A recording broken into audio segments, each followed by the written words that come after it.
बिस्मिल्लाहिर्रहमानिर्रहीम। अस्सलाम वालेकुम। मैं जलील खान कुराची, आप मेरे यूट्यूब चैनल देख रहे हैं। गुज़रे वाला आज पूरा दिन पाकिस्तान के सियासी मंजरनामे में क्या कुछ होता रहा और मुमकिन तौर पर कल क्या हो सकता है, इस हवाले से डिस्कस करेंगे। आज लाहौर राइवेंट में पाकिस्तान मुस्लिम लीग नून ने अपना पार्लिमानी इजलास तलब किया। इसमें 137 पाकिस्तान मुस्लिम लीग नून के और जबकि 22 आजाद उम्मीदवारों ने शिरकत की, ज़राए के मुताबिक।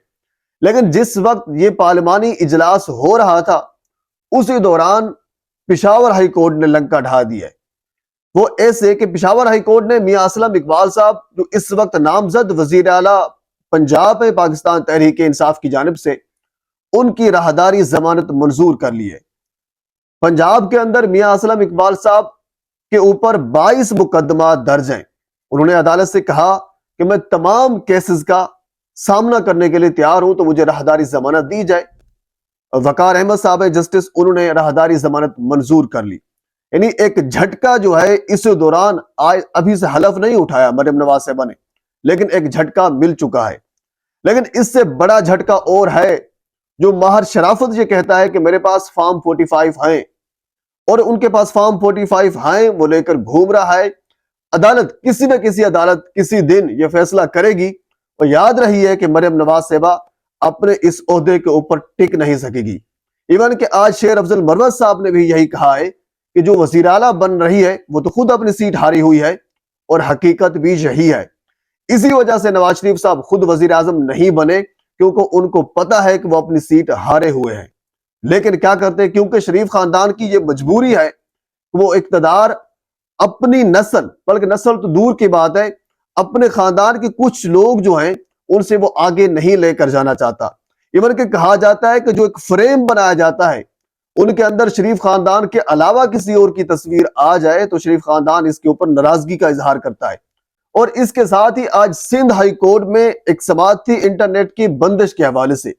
सिंध हाई कोर्ट के चीफ जस्टिस अकील अहमद अब्बासी साहब ने आज खुलेआम ये कहा है कि ये जो बंदर बांट हो रही है, सदर कौन होगा, वजीर आजम कौन होगा, गवर्नरशिप किसको मिलेगी, इसके ऊपर और इंटरनेट की बंदिश के ऊपर पूरी दुनिया हमारे ऊपर हंस रही है। ये आज chief justice Sindh high court के रिमार्क्स है। असद खरन हमारे जर्नलिस्ट है, उन्होंने इस हवाले से ट्वीट किया, मैं आपके सामने रखता हूं। उन्होंने लिखा है कि chief justice Sindh high court ने सोशल मीडिया और इंटरनेट बंदिश के केस में रिमार्क्स दिए कि जैसे इलेक्शन करवाए हैं, माशाल्लाह पूरी दुनिया तारीफ कर रही है। अगर ड्राइंग रूम में बैठाकर ओहदे बांटने थे तो इलेक्शन करवाने की क्या जरूरत थी। इंटरनेशनल मीडिया भी बता रहा है कि किस तरह इलेक्शन हुए। इंटरनेट यहां भी नहीं चल रहा, वहां भी नहीं चल रहा। लगता है जिस तरह के इलेक्शन करवाए हैं, बंदर बांट करके कब्र पर फूल नहीं चढ़ा देते। क्या बात है। जस्टिस अकील अब्बासी के रिमार्क्स पर पीटीए के वकील ने कहा कि अभी तो इंटरनेट चल रहा है। वफाकी और सूबाई हुकूमत की जानिब से सिक्योरिटी खदशात के पेश नजर इंटरनेट और मोबाइल सर्विस बंद की गई। इंटरनेट सर्विस बंद होने से मुल्क में अमन और अमान का मसला नहीं हुआ है। सबसे अहम मसला नेशनल सिक्योरिटी का था। नेशनल सिक्योरिटी की वजह से इंटरनेट सर्विस बंद की गई थी। इस पर chief justice Sindh high court ने कहा कि ऐसा मत करें, लोग समझदार हो गए हैं, लोगों को सब पता है कौन क्या करवा रहा है। प्रेशर कुकर की हल्की सीटी बजती है, इसे बजने दें। ऐसा ना हो सीटी बंद करने पर प्रेशर कुकर की तरह सब फट जाए। चीफ जस्टिस ने मजीद कहा कि माशाल्लाह आप लोग ताकतवर हैं, जैसी प्लानिंग करते हैं वैसा कर लेते हैं। इंटरनेट बंद करके दुनिया में अपना क्यों तमाशा बना रहे हैं। ऐसा लगता है अदालतें और सारे इदारे बेवुकत हो चुके हैं, कौन मुल्क चला रहा है।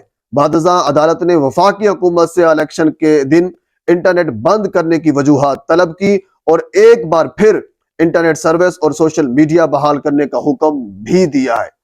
गुजरे वाला ये है, जिस तरह जस्टिस बाबर स्टार साहब हुक्म दे रहे हैं और इसी तरह जस्टिस अकील अब्बासी साहब भी बड़े बबांग दोल हुक्म दे रहे हैं। किसी भी जज को, किसी भी काजी को इंसाफ के मामले में बिल्कुल सख्त होना चाहिए। इवन कि यह सवाल पूछा जाना चाहिए कि जब पोलिंग का वक्त खत्म हो गया था तो 5 बजे के बाद भी इंटरनेट सर्विस क्यों मुअत्तल रही। इवन कि अभी तक एक्स की जो एक्सेस है वो नहीं हो रही, वजह क्या है पूरी दुनिया जानती है। जज साहब ने खुद कहा है कि वो लोग समझदार है, सभी को पता है कि क्या कुछ हो रहा है, लेकिन ऐसा इतना तो कम से कम ना दबाया जाए। इवन के जस्टिस बाबर स्टार साहब से मुझे आज याद आया, एक मरतबा फिर डीसी इस्लामाबाद इरफान नवाज मेमन साहब के जो वकील है वो दोबारा अदालत में पेश हुए। اور انہوں نے دوبارہ استدعا کی عدالت سے کہ ڈی سی صاحب جو ہیں وہ عمرے کی غرض سے جانا چاہتے ہیں تو لہٰذا ان کو چھٹی دی جائے۔ جسٹس صاحب نے کہا کہ میں پہلے آپ کو کہہ چکا ہوں کہ جو دوسرا شو کاز نوٹس ہے آپ اس کا پیر کو جواب دیں، میں کہہ چکا ہوں، بات ختم۔ بالکل انصاف کے معاملے میں سمجھتا ہوں کہ کسی کے ساتھ بھی نرمی نہیں برتنی چاہیے۔ اور اس کے ساتھ اگلی خبر جھنگ سے ہے۔ شیخ وقاص اکرم سینئر سیاستدان ہیں، NA 115 سے الیکشن لڑتے ہیں اور مولانا احمد لدھانوی صاحب کے خلاف یہ الیکشن لڑتے ہیں، جیتتے بھی رہتے ہیں ہارتے بھی رہتے ہیں۔ یعنی جو سپاہی صحابہ والے لوگ ہیں ان کے خلاف یہ الیکشن لڑتے ہیں اور بڑے تگڑے سیاستدان ہیں۔ یہ پاکستان مسلم لیگ نون سے ان کا تعلق تھا، لیکن عمران خان کے ساتھ انہوں نے شمولیت اختیار کی تھی، پاکستان تحریک انصاف میں باضابطہ طور پر شامل ہو گئے تھے۔ ایون کے الیکشن سے کچھ دن پہلے مسلم لیگ نون نے ان سے رابطہ کیا تھا اور ان کو ٹکٹ دینے کا بھی کہا تھا کہ ہم آپ کو ٹکٹ دیتے ہیں۔ انہوں نے ٹکٹ لینے سے انکار کر دیا تھا۔ اب ان کے بارے میں ایک افواہ پھیلائی جا رہی ہے اور ایک تصویر سوشل میڈیا کے اوپر گردش کر رہی ہے کہ شیخ وقاص اکرم نے مسلم لیگ نون میں شمولیت اختیار کر رہی ہے۔ وہ تصویر ایڈٹ کر کے لگائی گئی ہے، میں آپ کو تصویر بھی دکھا دیتا ہوں۔ اور اس کے بعد پھر شیخ وقاص اکرم کا خود ٹویٹ بھی آیا ہے، ان کی رائے بھی آئی ہے اور انہوں نے یہ وضاحت دی ہے کہ میں عمران خان کا سپاہی ہوں، میں عمران خان کے نام پر ووٹ لے کر آیا ہوں اور عمران خان کے ساتھ کھڑا رہوں گا۔ اس سے اگلی خبر حضور والا سابق deputy speaker Punjab assembly Wasiq Qayyum نے آج 164 کا بیان دیا ہے، جس میں حالانکہ اس سے ہمیں لگ رہا تھا، ایون کہ یہ بشرا بی بی تک بھی یہ کوشش کی گئی تھی کہ کوئی ایسا بندہ جو وعدہ معاف گواہ بن جائے اور اس کے بعد پھر 9 مئی کے جو مقدمات ہیں ان میں خان صاحب کو سزا دی جائے۔ ایون کہ مریم فاروق صاحب نے پچھلے دنوں آپ کو یہ بتایا تھا کہ ابھی بھی وہاں پہ آگ ٹھنڈی نہیں ہوئی اور وہ یہ چاہتے ہیں کہ ابھی بھی جو لوگ 9 مئی کے مقدمات میں ملوث ہیں ان کو سزا دی جائے۔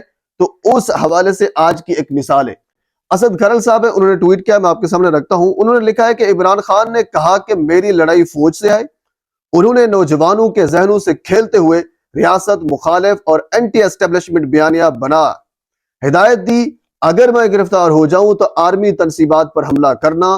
سابق deputy speaker Punjab assembly Wasiq Qayyum Abbasi کا 164 کا بیان سامنے آ گیا۔